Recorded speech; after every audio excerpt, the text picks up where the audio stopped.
This is an unboxing video of the MikroTik RouterBoard 4011. Nice little box they have for it.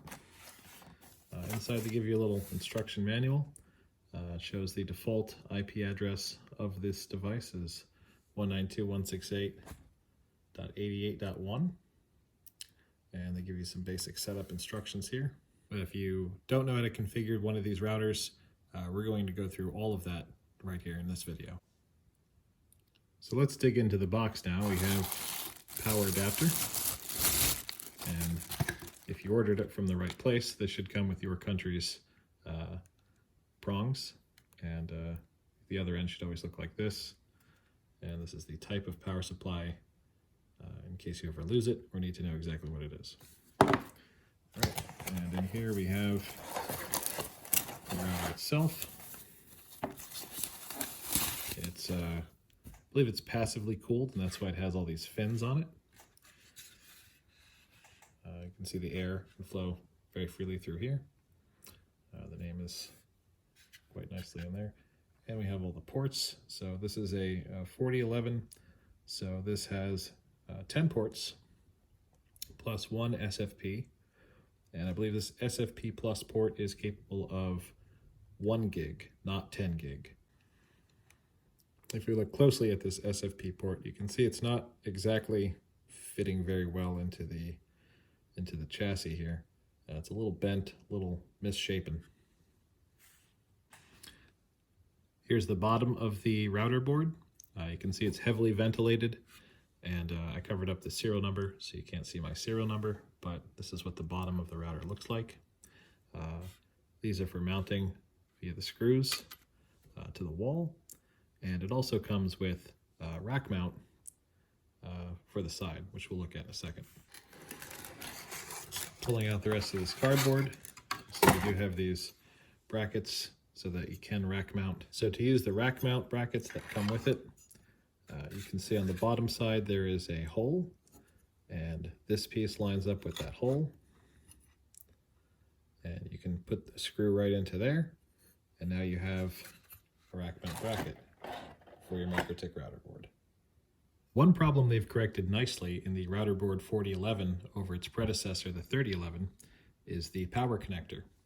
The old model of the 3011, the power connector looked basically the same, but it would plug into a port that sat flush on the back of the router board.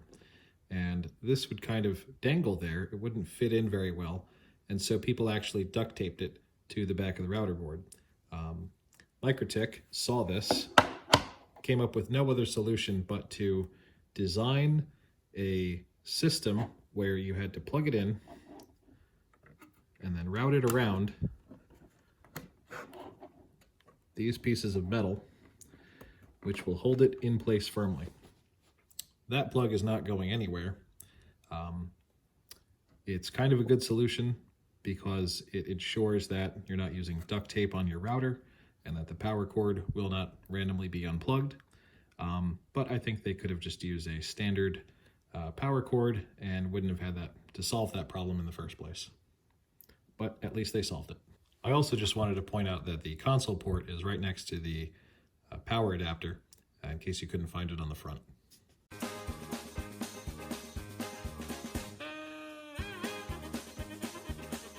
So in this part of the video, we're going to be connecting to the MikroTik router board via SSH. We're going to use the default IP address of the MikroTik router, which is 192.168.88.1, and we're going to connect to it with the username admin. We're going to say yes to the certificate, and now you can see we are inside the MikroTik RouterBoard SSH prompt. First thing I like to do is to rename it, because MikroTik is a very generic name for a router and it should be specific to its function or its location. So we're going to do system identity set space name equals, and then the name of the router. Now you can see the prompt has changed to our custom name.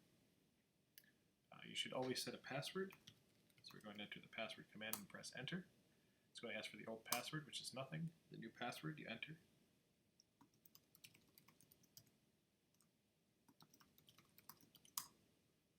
And the new password has been set.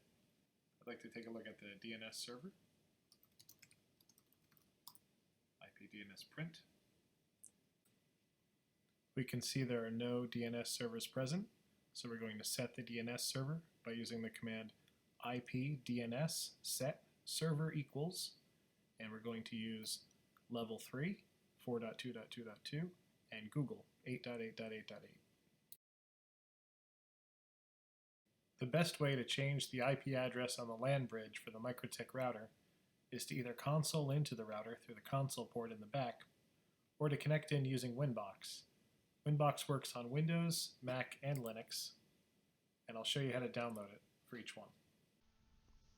In order to download WinBox, you go to mikrotik.com, click on Software, choose WinBox from the top, and then choose the architecture of your operating system. Most modern operating systems are 64-bit. However, if you do have Linux, then you'll need to follow a different procedure after you download this rather than just running it. You'll have to install Wine. If you don't have Wine, here are the directions on how to get it. I'll leave a link in the description to this page with the instructions.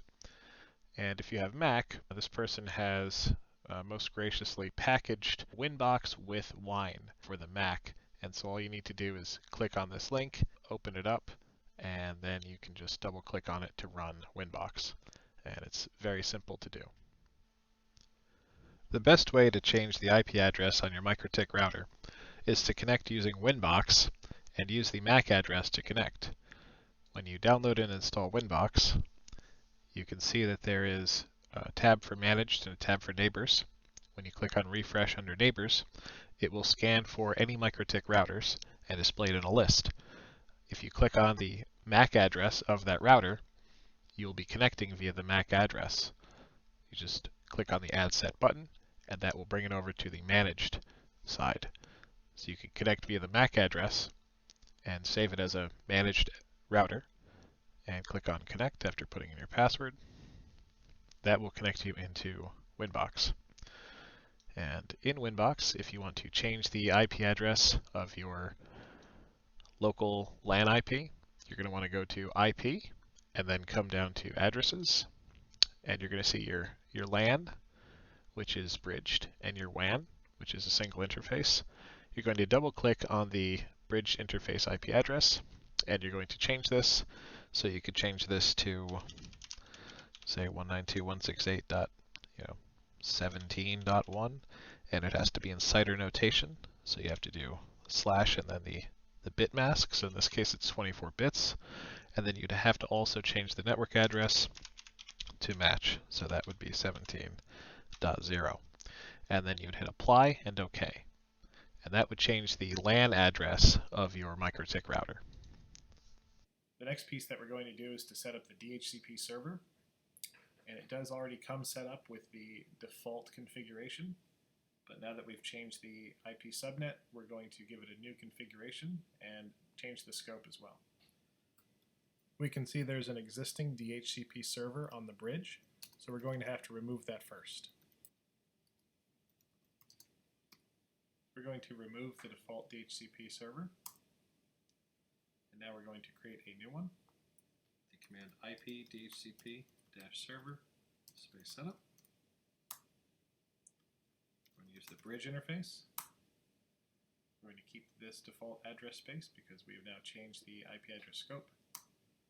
We're going to keep this gateway, and we're going to modify the range to one that we actually want to use. So in this case, I'm going to do from 100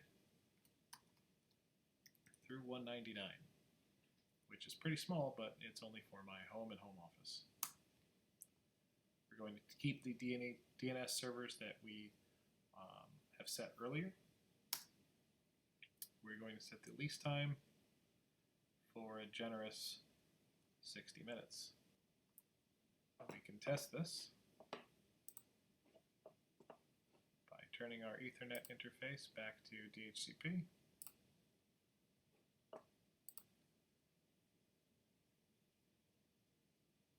And we have now obtained an IP address within that scope.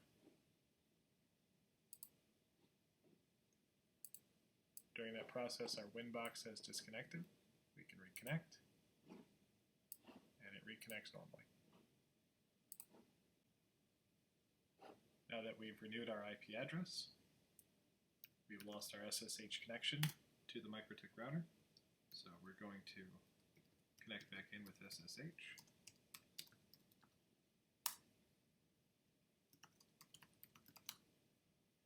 Okay. Now we can show our DHCP lease that we've just obtained by running the command IP DHCP-server lease print. And we can see our lease right there, 199, and it shows our MAC address and the server that we've acquired it from. One thing you'll want to be aware of in the MikroTik RouterBoard that I've noticed is a dramatic decrease in either your download or upload bandwidth. This is due to the hardware offloading that's built into each MikroTik RouterBoard interface. We can click on Bridge, we can go to the ports of the bridge, we can double click on the port to which we are connected. My computer's connected to Ether 2, so I'm going to double click on that. And you can see I've disabled hardware offload. By default it is checked, and when we run a bandwidth test with hardware offload enabled on all of our ports, the bandwidth is a lot lower than we're used to getting with other routers, especially our ISP router. So now with hardware offloading disabled, you can do that for each one of the ports, and we can check that in the command line with /int bridge port print, and that will show you in the hardware column they are all no. That's the fourth column in. And now that we see that, we can go ahead and run a bandwidth test, and we should get a more pleasing result. Not quite the bandwidth that I'm paying for, but pretty decent result anyway. Thank you for watching this unboxing and setup video for the MikroTik RouterBoard 4011.